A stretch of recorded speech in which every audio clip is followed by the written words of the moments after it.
শুৱালকুছিৰ শিপিনী Nilmani বৈশ্যলৈ doctor BR. Ambedkar কলাশ্ৰীৰ ৰাষ্ট্ৰীয় বঁটা 2025 12 ডিচেম্বৰত নতুন দিল্লীত অনুষ্ঠিত এক অনুষ্ঠানত গ্ৰহণ কৰে এই বঁটা।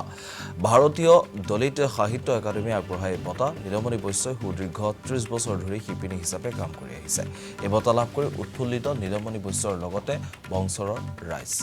আৰু ধৰণে দেখিবলৈ পোৱা গৈছে যে এগৰাকী থলুৱা শিপিনীক এই বঁটা আচলতে প্ৰদান কৰা হৈছে।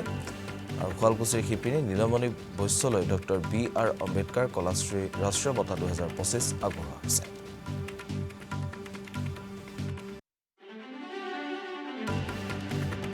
তৃতীয় স্থানত ভাৰতবৰ্ষৰ ভিতৰত তৃতীয় স্থানত তাতে তাৰমানে মোক কৈছিলে এটা মনোনীত কৰিছিল।